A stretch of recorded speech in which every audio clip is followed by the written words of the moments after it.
Today is Thursday, May 16th, 2019. The time is precisely 9 a.m.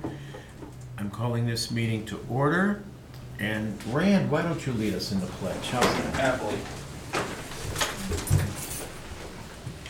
I pledge allegiance to the flag of the United States of America and to the republic for which it stands, one nation, under God, indivisible, with liberty and justice for all.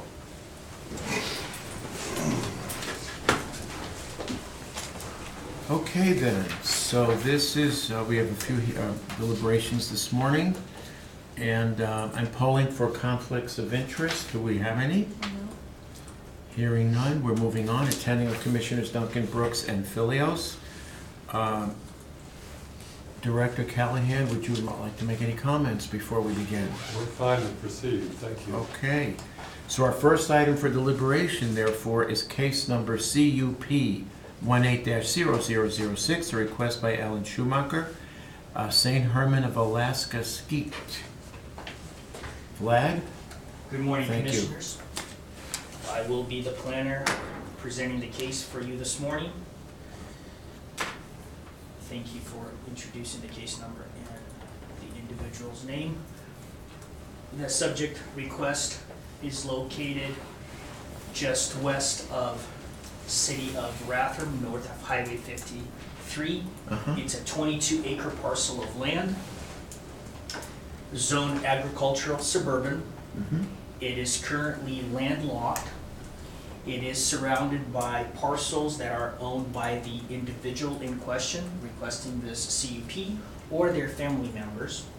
There is very limited development in the area. A majority of the parcels are either vacant to the south and east and partially to the north, and there's limited residential development to the northwest, which is quite a distance away.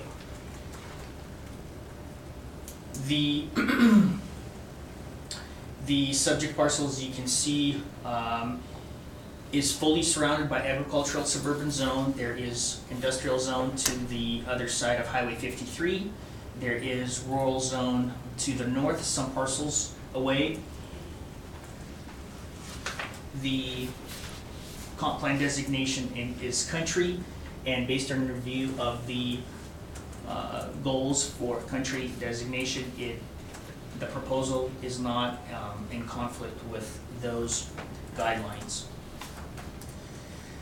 The subject parcel of land is located over the aquifer. This has been one of the hot items on this request, and we had gone through a review with the applicant on 2 different occasions with some revisions to their proposal. This is because the Panhandle Health District has very strict limitations on the amount of effluent discharge that the property can have over Rathdrum Prairie Aquifer. For everybody's knowledge, or just to remind everyone, the maximum allowable effluent discharge standards are 250 gallons per day per 5 acres. Okay. In this case, being that it's 22 acres in size, the maximum number of EDs, which is equivalent of a dwelling unit, is 4.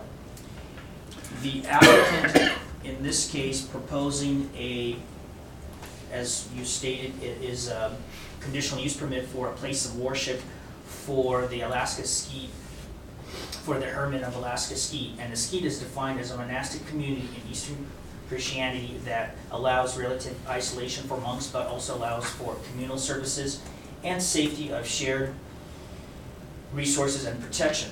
So they are proposing a small campus consisting of several buildings. They are going to have a church of 4,500 square feet. I'm sorry, 1,500 square feet, a lodging house of 4,500 square feet, a vehicle garage of up to 1,800 square feet, a workshop of roughly 1,500 square feet, and a guest house of 1,000 square feet. Based on review of the request and in conjunction with the health district official, we concluded that because of the project being commercial more or less commercial in nature rather than residential. And we're not talking about it being for profit by any means. It's merely the impacts that are associated with the amount of effluent discharge, possibly traffic, and things of that sort, that through the review process, the health district and the county will review each unit and confirm with the health district whether or not they will approve it, and it will work towards the maximum allowable for EDUs. At that point, if they exceed that limit, they will not be able to construct any more buildings on that site. I forgot to mention that because the property is landlocked, the applicant and their family members have granted an access easement to the east of the subject site directly off of Highway 53 via an existing private road due east via a new common driveway to the subject parcel of land. Majority, if not all of the buildings in this little campus will be located on the east side of the property, away from any residential uses that are northwest of the subject site. Because of that, we don't see the request having any impact, maybe very minimal, but we don't believe there will be any impact based on the proposal. There will be a maximum of 6 to 8 monks. There may be some guests. They may have some small, very small congregations, and on a very rare occasion, they may hold some events where they could have up to 75 people, but we concluded with the restrooms in each of the buildings and the possibility of having porta potties as approved by the health district. This should not this should not present an issue to health officials. Mm-hmm. Are we okay to move forward? We're good. It just gave us a warning that our sound system had stopped, so we're good, we're back now. This is the conceptual design of the lodging house. They're going to be conducted, the monks are going to be residing in this building. They're going to be conducting some religious activities in this building. It's going to be a 2-story building, roughly 4,500 square feet. We do have a condition of approval that limits the square footage so that it doesn't potentially increase the capacity or the need for additional bathrooms in this building. The subject parcel is fairly flat. It does have some limited vegetation. We did have a condition of approval that they attempt to retain as much landscaping around the subject buildings or the campus so that it's not highly visible from any of the adjacent parcels of land. Chapter 4 of our Kootenai County Land Use Code does not require landscaping, screening, or buffering for conditional uses. Therefore, it's a discretionary matter that staff or the board may impose. We don't feel it's absolutely necessary to enforce anything, just make sure that they maintain some level of vegetation consistent with surrounding area. We did solicit comments from Idaho Department of Water Resources, Fire, ITD, Health District, Kootenai County Building Division, and Department of Environmental Quality. I think the biggest concern we had was the Health District, and with review of each individual building permit, I think that issue can easily be settled once that comes up for a building permit application. We did receive 5 public comments in support. We had received no opposition. During the public hearing in front of the hearing examiner on April 18th of this year, all the testimony was in support of the request. We believe that this will be a fairly compatible use. We don't see it presenting any issue to the neighbors. And based on the hearing examiner's recommendation for approval, staff supports that. And we believe that this can easily be approved and move forward with development. I stand for any questions that you have. And the applicant's good with all of the hearing examiner's conditions or the staff's conditions? We were not presented with any questions or any requests for changes. Where is St. Herman of Alaska? location, geographic, I assume it's in Alaska. I would assume so too. Oh, I, but you that's just a name. I think maybe it's an affiliation with a religious, establishment in Alaska. I Yeah, think I can comment. Yeah. okay, yeah, It's part of the Eastern Orthodox faith, okay. and maybe it's part of a diocese or archdiocese, and if so, it might be headquartered in Alaska. Because I know we have it all in Alaska, which I'm Yeah. very familiar with, a lot of Russian Orthodox. Yes, You know, yes, and that's probably a good guess. yeah. I just wondered where St. Herman was. Any other questions for Vlad? Ram? It's not a public hearing, so He I can't- love- He can't speak. I'd love to Oh, tell you you, can't I'd love speak. to tell you all about it. That's true. It's not a Maybe public during our hearing. public comment section. Yeah, during the public comment section. Please. Okay. Anything else for Vlad? Okay. So then why don't we, can I have well, we are in deliberations, so I guess we don't need a formal motion. Any other concerns, questions, whatever? Do we have a motion? I move that we approve case number CUP 18-0006, a request by Elaine Schumacher for the St. Herman, Alaska skeet. I second the motion. Bill Brooks. Aye. Commissioner Duncan. Aye. Chairman Philios. Aye. Motion carried. CUP 18-006 is approved. Moving on to item B on our agenda, case number VAR 19-0001. It's a request by Lloyd B. Crane Family LLC for a variance, and who will be commenting on this? Ben? That would be me, yes.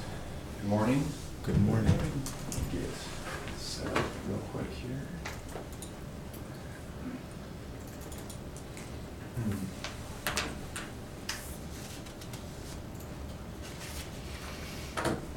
Yes, so this morning again we have VAR 19-0001 for the Lloyd B. Crane Family LLC.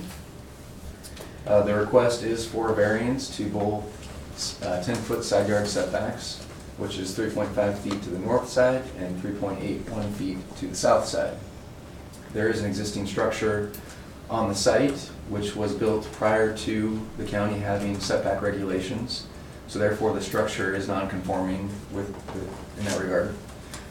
What our code says is that any non-conforming structure shall not be expanded or enlarged in any way that increases the non-conformity. So what the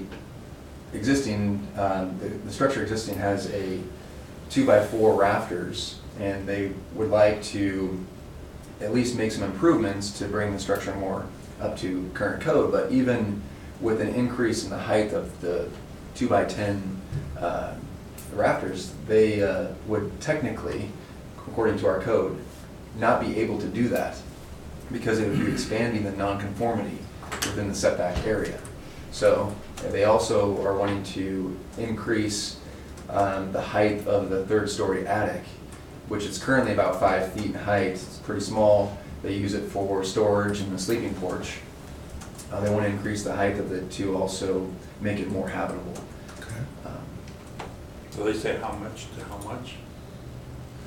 So the it currently is about 5. You mean Right, the right. headroom height is Yeah. about 5 feet right now. I think they're wanting to make it code, which would be 8 feet height is what it's planned. So the location of the property is just south of Micah Bay on the west side of Coeur d'Alene Lake. Setback requirements for the restricted residential zone, which this lot is in, is 25 feet in the front, 25 feet in the rear, and 10 feet on the sides. Here is an overview of the parcel. As you can see, it's pretty narrow. I think the overall width of the lot is around 50 feet, so it's a pretty small lot. Here's an existing site plan. As you can see, the area highlighted in blue is the existing structure. And that is where we have, again, 6.5 feet here, 6.19 feet from the property lines currently. Again, the request is just for the cabin itself. You'll notice that there are existing decks and walkways that are also non-conforming. This is not part of the request. Those would continue to be non-conforming as no work is proposed on those structures at this time. Here's just kind of an existing site photo with a rendering of the proposal. This is the northern side of the structure, in which you'll see here, that's maybe a little bit hard to make out, but the floor level is right around here for that upper attic space, and there's a window right here.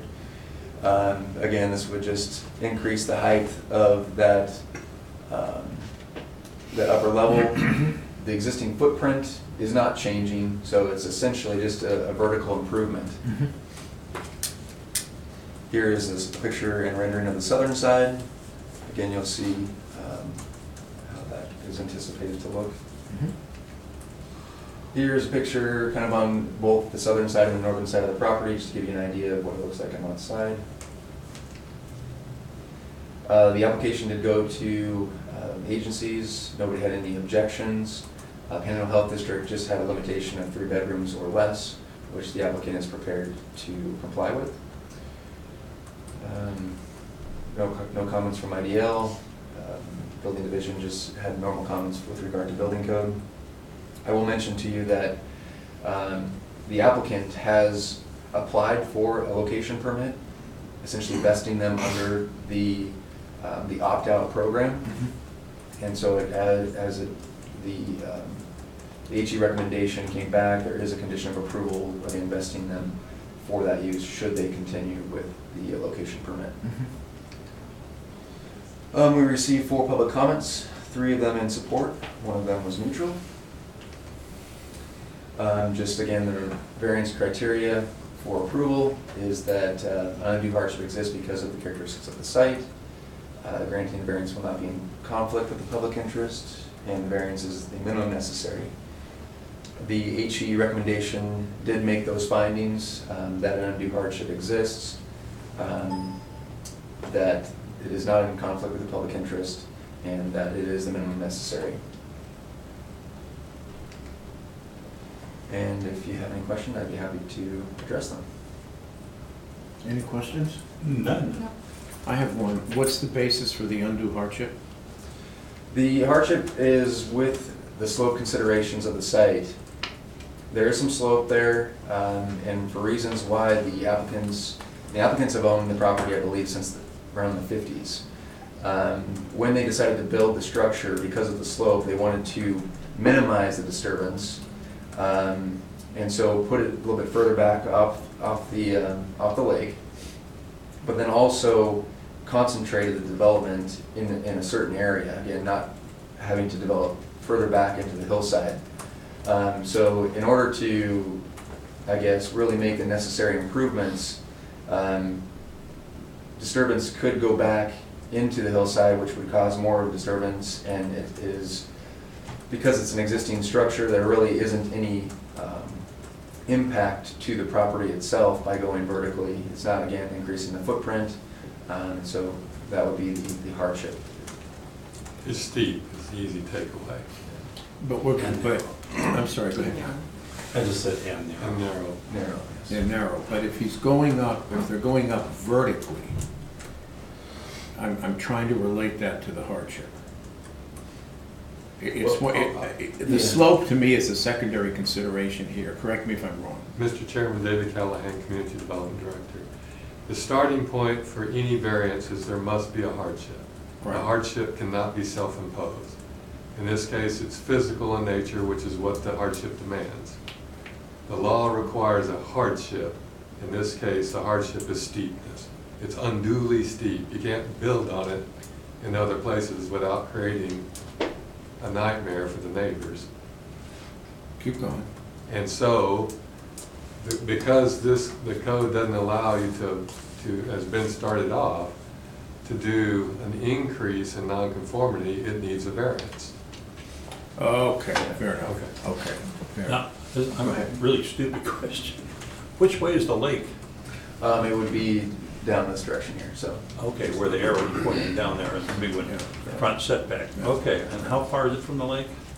I think About. it says about 75 Okay, yeah. feet or so. We're not talking. Well 10 beyond the feet. minimum. Yeah, Yes, yes. Okay. Yeah, I think that's a good point that David brought up is, again, the applicants do not, because of its existing nonconformity status, do not even have the ability to increase the height of the rafters, or the width of the rafters, because it would expand the nonconformity.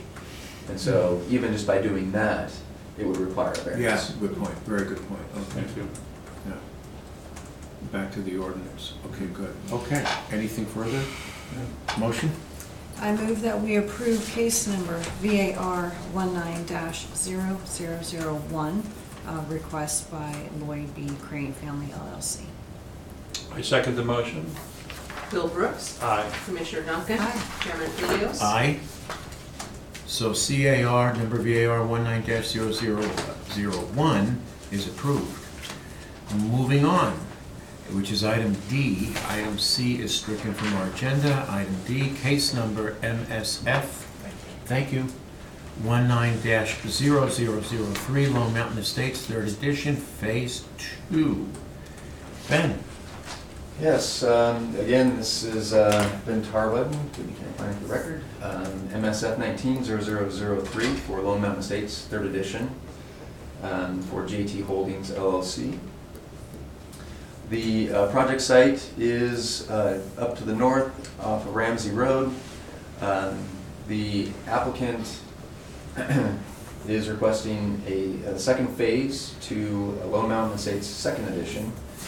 It is a 19-lot subdivision composed of 5-acre lots. Here's just a rough Google image with the area. Just a quick history for the course of proceedings. In 2017, the applicants were approved for Lone Mountain Estates 2nd edition, a 2-phase subdivision composed of 37 lots.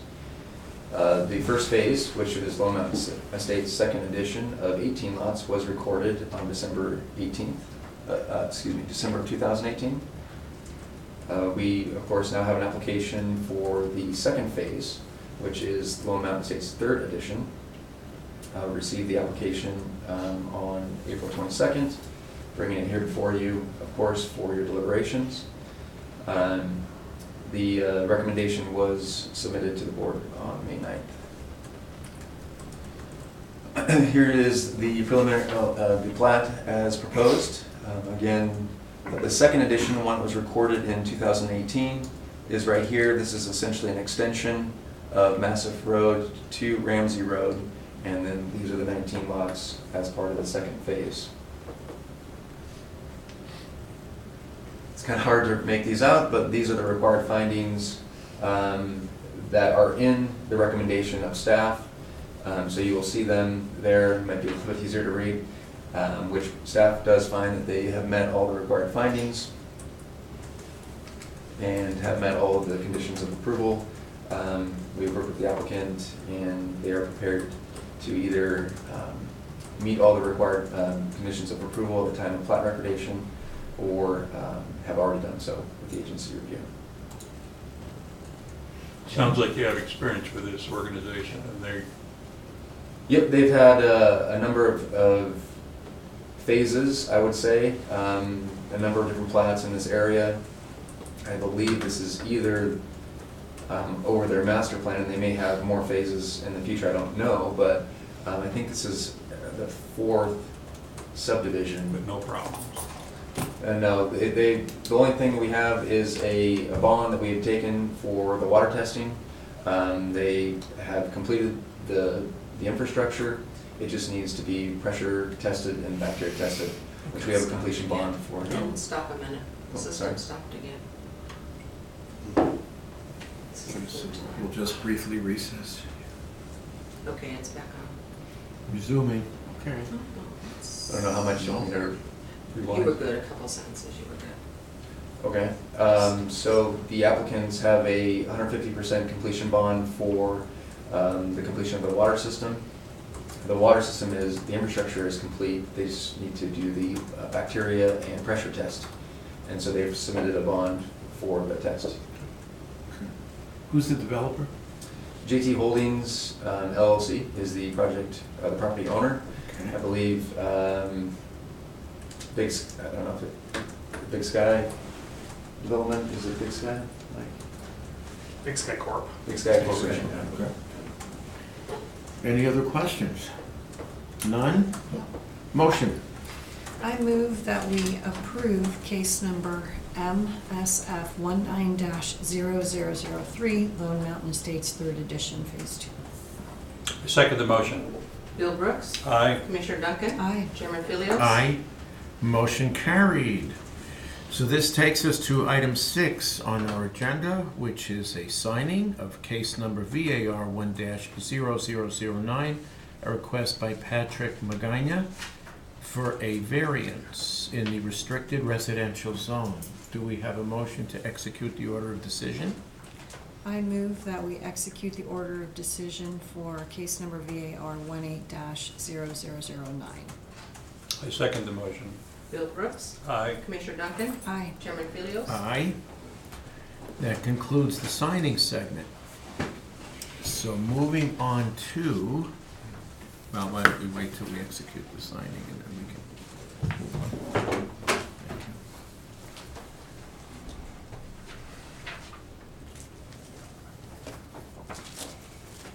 Thank you.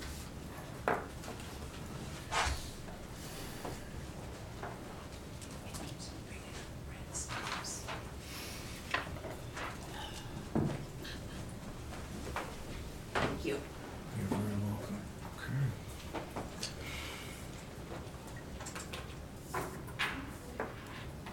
Okay. So we're moving on to item 7, which is the business segment of our agenda this morning. It's a community development update. Item A, request by Chad Halverstadt to use a road naming standard different from what is allowed by 8.4.1004 of the Land Use Development Code and a potential action item. Director Callahan. Thank you, Mr. Chairman. Mr. Halverstadt and I discussed this on the phone because the usual process, his property is right here in green. The usual process would require that it be, this road be given a name. He doesn't like that. And the usual process is embedded in code. And I'll show you that in just a moment. But to give you a sense for what's going on, this is Walter Road here. Some of these homes actually are legitimately addressed off of Walter Road because it's just 1 or 2 driveways there, and the code allows for that. But the code expressly says, let me just pull it up for you here.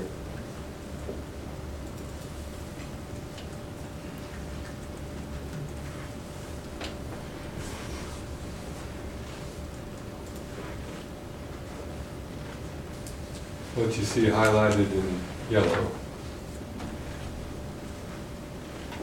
I told Mr. Halverstadt that I didn't think I had the authority, nor the rest of the staff, to ignore this.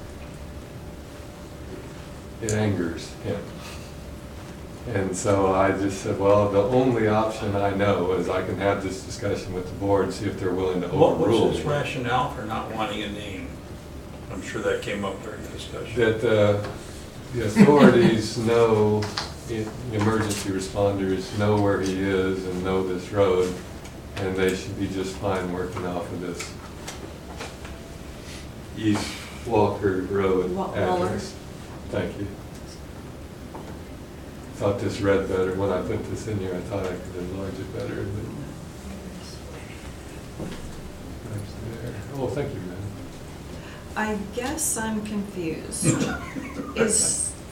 He's got a house and it doesn't have a street name? Well, it actually does, but it was temporary. This East Waller Road you see is what we give people as a temporary address while they're going through a process. But now it's time to actually name this road. Okay. Because you see there are 3 other homes Yeah, I yet to noticed be that. built. Yeah. And he happens to be the first one. And again, as you saw in the ordinance, it's customary, it's usual, we just give it a name, he wants to argue it. So the other 2 homes there Yeah. are on that road?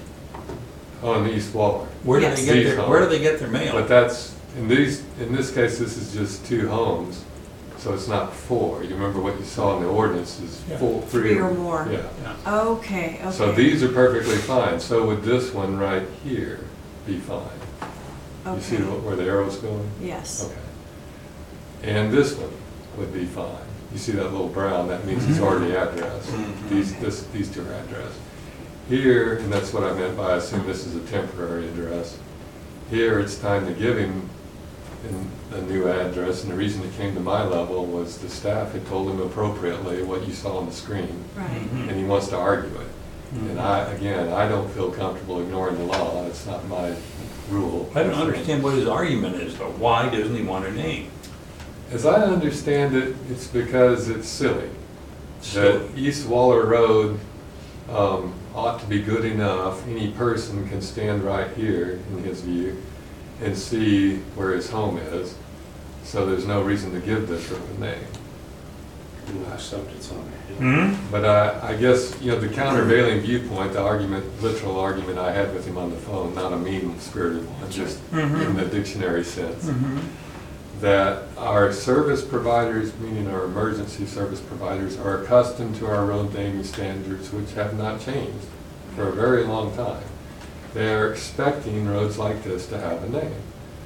And in my view, everyone is safer as long as we follow convention and regulation. And I didn't think this was one to argue about, but he does. So I told him the best I can do is go to the board and see if the board's willing to do something else. Yeah. Does And he did he, have, did he show up today? I told him I was doing this, and I think he had a conflict. So I told him I would represent this as best I can, that in his view, it's just not necessary. In my view, I think it's useful. Why don't you name it No Name? No Name I Drive. think we've already there's done already a that. name called no. Yes. So is there another name that he prefers? It wasn't the name itself, it's that it shouldn't have a name. He doesn't want a name. He wants it to be called Waller Road, and just consider this a driveway. Oh, I don't see a problem. So what you see right here, he'd like it to just be a driveway and not have a name. Well, goodness, you can have Waller Road and Waller Drive, so you still maintain Waller. I don't know that actually works. I think emergency responders discourage that because Oh, okay. of It's potential Confusion, yeah. Well, So the other two, they're receiving mail and they have an address on Waller Road. Yeah. Because it doesn't reach that threshold. You Yeah, saw there- most of Right. it. There's only two. Right. It's one of those points where codes can't contemplate everything. No. But you also, in my view, don't want officials that willy-nilly ignore things, because that sets a bad precedent. So it's one of those things that, Yes, it does. That's to true. me, I would just give it a name and learn to live with it. He doesn't want to. So I said, that's why we're here. But it's not his choice, is that? That's my view. Yeah, yeah. You can overrule me Sure. and tell me to do something different. That's why It we're also here. impacts his neighbors, doesn't it? Well, He's yes, I mean, got to be built lots. It would be nice if we had these. Pardon, Pat? Yeah, this decision would affect the other three parcels Sure. Three as here. well as his. Yeah. And- So if we didn't give it a name, and in the future, somebody on one of those three parcels had an EMS type kind of problem, they might not be found so easily. Right. Is that true? And they might not agree with the The one guy decision to here. stay with East Waller Road. If I may, for a moment, Chris? Yeah, go ahead. This is one of my Alaska stories, but it's an interesting one. I lived in a small town in Alaska with 49 residents. And I bought a very expensive Dell computer over the phone. Gave my credit card, $5,000 some dollars, boom. And I said to him, great. He said, well, what's your address? And I said, well, it's P.O. Box 4, Pedro Bay, Alaska. And he goes, no, your street address. I said, I don't live on a street. I live on a game trail. And we discussed this for 15 minutes because he said, I can't ship to P.O. boxes, can't do it, not allowed. And I said, that's not right, that's all I've got.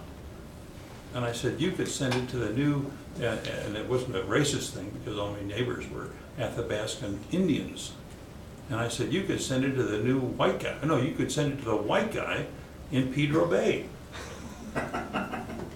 Peter, no zip, no nothing. And 10 days later, it showed up at the post office box, you know, I didn't give him my box number to send it to. But Marge called and said, Bill, your computer's here. And I was unpacking it, said, white guy, Peter Bay, Alaska.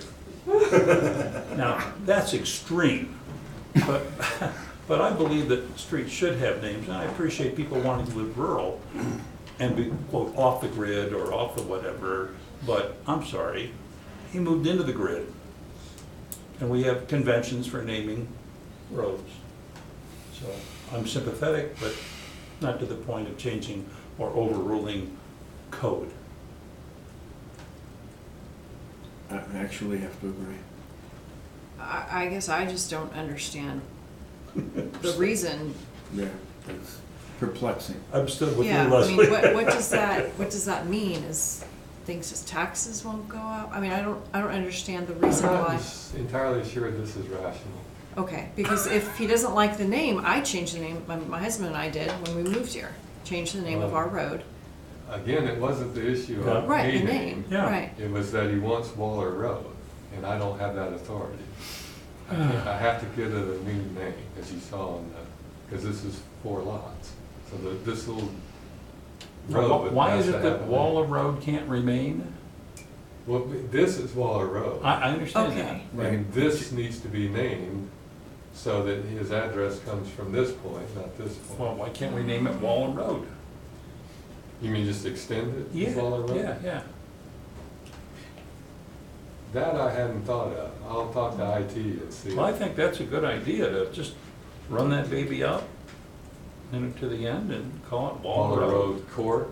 Well, yeah, But whatever. if his Well- request, I'm sorry, go ahead. Well, it's all of the parcels touch Mhm. the Waller Road. So to Mhm. me, that's a driveway Mhm. and not necessarily a road that needs a new name. Mhm. So I see now, I guess I was confused. I didn't realize we're talking about the little Mhm. Y The wings. gray, the gray. Yeah, that there. So Court where date. I live, it's kind of like that. I mean, it's where we've got people on Ohio Match who Mhm. are not on Ohio Match. You have to go down their driveway, but yet Mhm. their address is Ohio Match. So I'm not sure. I see what you're saying, but is that a road? It would just be a private road. Well, it is a private. Right. But it still requires a name. Well, let him name it. Yeah, but He doesn't want to. that's That's the the whole issue. problem. Okay. He doesn't want this to have a name. He wants to keep Then I think East Waller Road address. then I think it makes the problem really simple, because the code says we need to have a name. So Mhm. I mean, That's where I landed. No, I didn't feel comfortable just ignoring it. Right. name the road. Court. Yeah, whatever. Waller Court. We'll Yeah. find something simple. Yeah. Okay. Are you all right with that? Sure. Okay. But I have a feeling that even if you name it Waller Court, it's all the mail is still going to get to the right place, and the emergency. No one people- argues that. Right. He's just Okay. frustrated that we have to give it a name. Okay. I don't make these things up. Give it a number. All right. Are we okay then? Yeah. Yes, sir. Pat, you don't think we need a formal motion here, do you? No, Okay. direction is clear. Direction. Follow the law. Yeah, Follow the law. right. Amen. Thank you. Okay, and it's the old, if you don't like the law, change the law, so anyway. Okay, then, so moving on to item 7 on our agenda, which is the business segment, community development up, oh, I'm sorry, this is item B B. under 7, and it's a discussion of the staff-initiated code enforcement. Mr. Chairman, you asked that we put this on the Mhm. agenda originally. I thought you wanted to discuss it at a separate meeting. Apparently you weren't there, so it's back on this It's agenda. back on this one, yeah. And this is, just to be clear, this is separate from a conversation I've had with you, where if we were out in the field and we saw something, we didn't want to just have to turn a blind eye. But you weren't out in the field looking for something. Exactly. Okay. This is, at your request, a different issue of, we could go looking, or if we got a complaint, we don't have to keep it anonymous. We could just go look and confirm as a staff that it's there. So that opens a very different door than the one we discussed before. Again, this wasn't my idea, it's something you Yeah, want go to bring ahead. up. and discuss. So I'll just opine if you don't mind. Please, I was just gonna ask you that. Though, the usefulness of doing it where the staff just finds things and we go forward with it, is you don't have that neighbor against neighbor pitting situation we have now. Among the downsides is this will be a very big shift in policy if you go there from anything we have, to my knowledge, ever done here. To be fair, most municipalities I know don't do it the way we do. Most municipalities like Coeur d'Alene and others have code enforcement officers or police or zoning enforcement people that are proactive. Most municipalities have one or two county or city attorneys, and that is all they do is code enforcement. When I worked for the city of Dallas, we had an attorney that's all that person did for their sole job was code enforcement. But in big municipalities, you expect that. Here, we just have Pat for everything land use related, not just code enforcement. Right. So if one of the impacts this could have is not only difference in perception by the public, but also on workload and ultimately on my staff's workload. You can imagine that suddenly there's more things that we will see and more actual complaints that we'll be dealing with, or excuse me, more code violations, because it just is easier. You know, when it's complaint driven and we basically respond to people, that's an entirely different situation than if we are out there seeing it and then pursuing it. I would like to stay with complaint driven for a couple different reasons. One that you mentioned, staff workload. The other, if you live in a neighborhood in the rural area that each of you has more than 2 vehicles that are unregistered because that's where you live and everybody's okay with it, I don't see how allowing code enforcement to come out and then fine each one of those homes when they don't have a problem with each other. They're living in harmony, everything's great. So I don't see that as a proper role for our community development. I don't want a police state. We don't live in the city for a reason, and that's fine the way cities do it because they have their reasons. But I am not for that. So unless someone said, oh, look at the vehicles on that property, I'm making a complaint, then it would be appropriate for them to come out, but otherwise, Yes. leave us alone. Which is what we do today. Yeah, Right. Yes. which I agree with. Okay, but let's go one step further. If you get a complaint today, or we get a complaint, and the person refuses, and it's anonymous, do we act? No, That's correct. that's been part of the issue. That's part been of why part of you the want to issue. bring this up. And why is And- that? Well, part of it is the Sixth Amendment, you know, people have the right to confront the witnesses against them. Okay. So, So, we, Constitution. right, Interesting. That pesky Constitution Mhm. gets in the way a lot, thank goodness. Thank goodness. Yeah, okay. Yeah. Yeah, what prompted me was that, well, we had the one situation with, I think the lady has since passed away, you knew her. Yes, Georgie Turk. Right, and remember we took this up, it was up in the Twin Lakes area, Right. and she feared retribution, as did the neighbors. And I did explain to her at the time, I said, you know, this is policy, if, you know, you don't make, but anyway, I think we kind of violated policy, or at least sidestepped it in that case, and Sandy, I think you went out, if I'm not Yes. mistaken. And there have been others where people fear retribution. That's what prompted it. I Yeah. certainly don't want a police state either, but It's a conundrum with people that worry, that, let me frame this properly. What I hear is a person gets along so poorly with their neighbor that they're afraid to say anything for fear of retribution towards their animals or physical bodily Oh, harm. yeah. Mhm. I've had people tell me they were worried they would be shot. This happened in the case of Georgie Turk. The guy said, one, I'll poison your dogs, you know, and you won't be safe.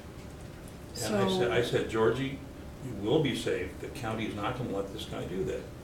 if something happens to you or your dogs, his door's the first one they're gonna knock on. But you can't do these things anonymously. And she was just about ready to screw her courage up, and unfortunately, I called to talk to her after the election, and she had passed away. But she was living with garbage, I mean, I think you saw it, Sand dump sand surrounding sand. her. Anyway, go ahead, David. Your We thoughts? live in an imperfect world. Yeah, we do. And I don't have a good solution for this one right now. But I'm a little hesitant at the moment, without additional resources, to just start doing staff-initiated work. Well, and for other reasons, not just because we don't have the staff. I think there's not an expectation of, but at least a hope for some privacy and a little bit different Right. in North Idaho. And I'm okay with not wanting to go staff initiated. I mean, I just wanted to get the discussion out there. Sure. My concern is, are we gonna accommodate anonymity or no? Today, we don't. So then my question would be, if you get an anonymous complaint, Right. is it something where our code enforcement can go to that person's house? So it wouldn't necessarily be an official complaint. I'd like to come Oh. talk to you in person. And then when the code enforcement person goes out there, oh, wow, look at your neighborhood. I see what you mean. And kind of, So, because we already said that if code enforcement's you know, somewhere. Course of usual business. Course of usual business. I just don't, I mean, how many anonymous complaints do we have that are actually made out of honest fear of retribution and not just, I'm from California and I'm afraid of my neighbor? Because I have never gone to their door and talked to them, which I find a lot. You know, it's like, have you ever been there? Have you ever gone up to them and talked to them? No. Then how can you say you're afraid of them? Right. So, I'm sorry. that's just where I'm at, but. Sandy, you wanted to? Yeah, Sandy Forrest from Community Development. I just wanted to say, we do get a lot, not a lot, we get a few every so often.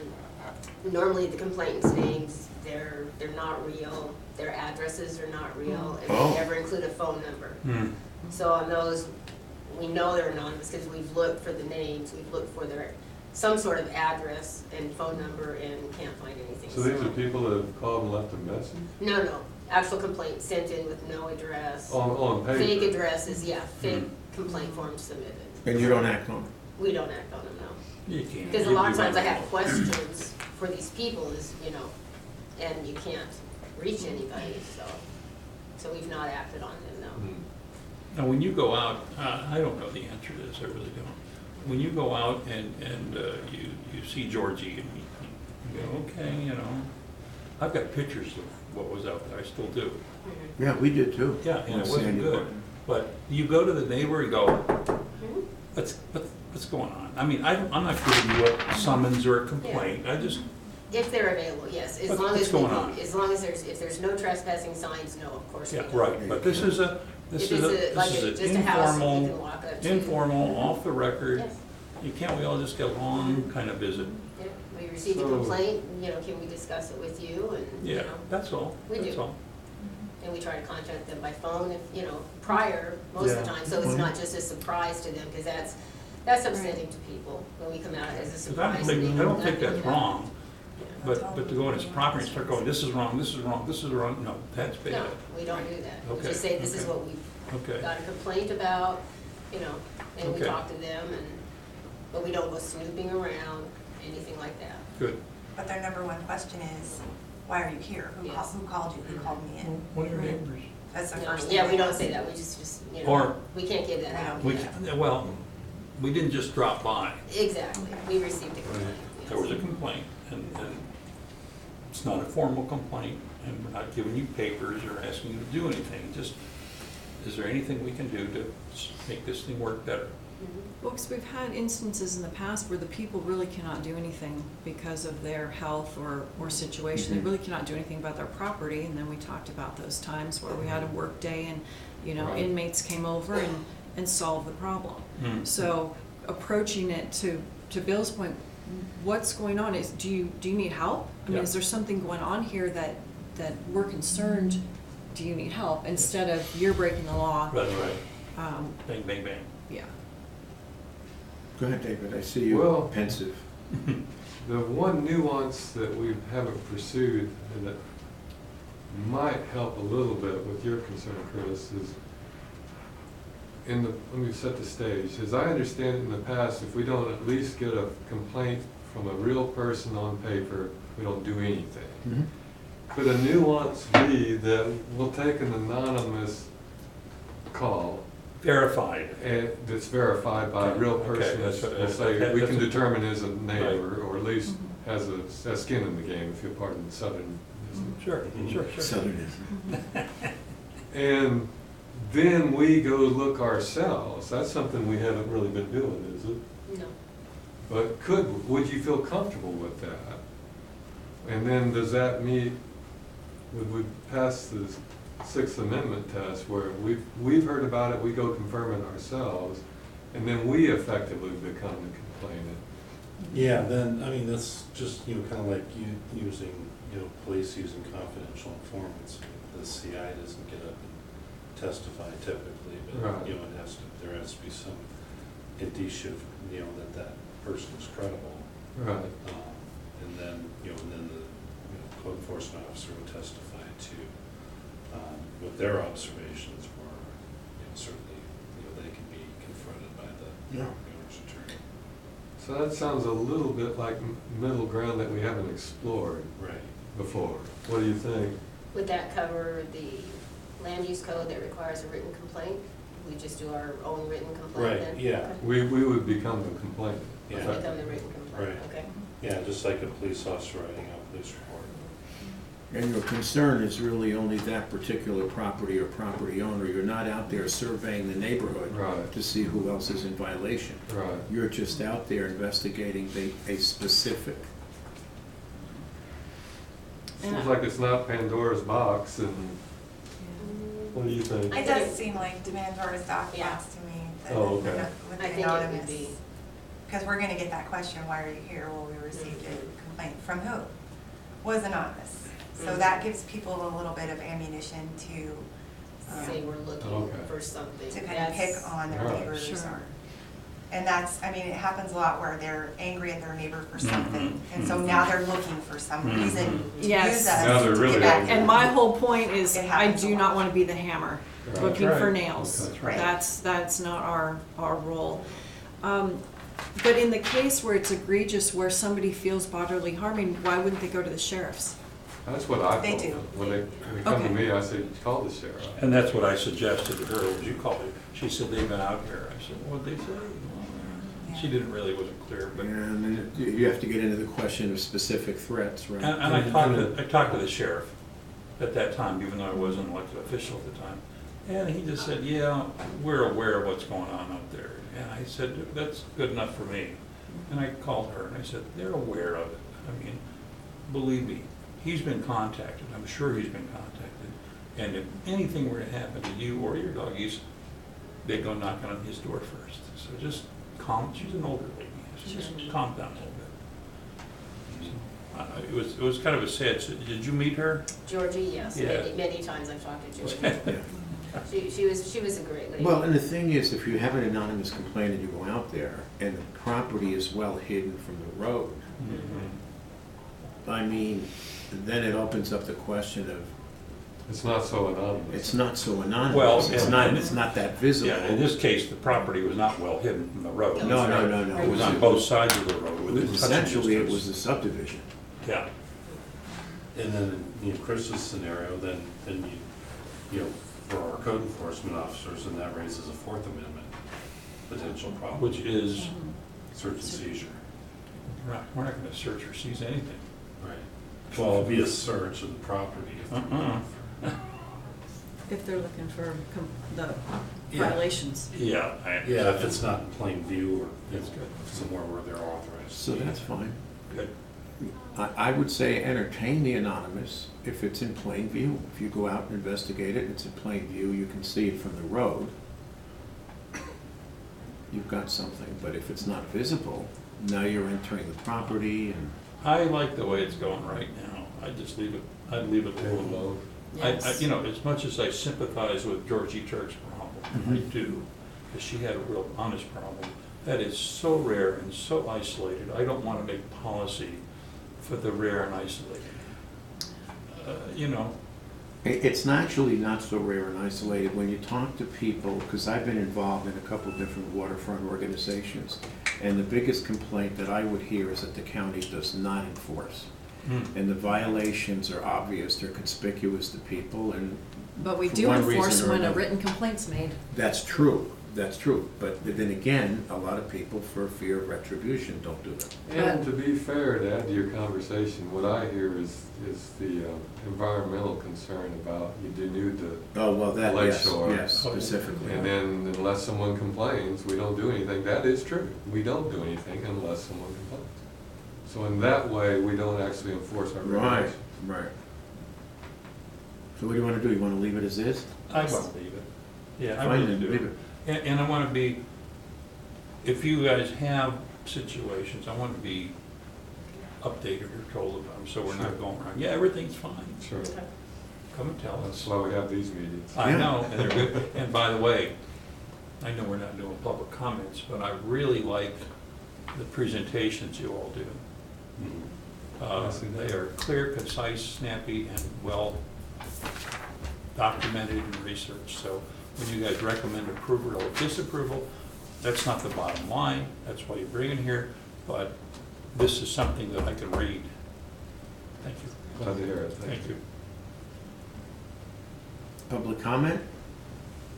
None. 9:56 a.m. Meeting adjourned. Thank you so much. Well, thank you for the.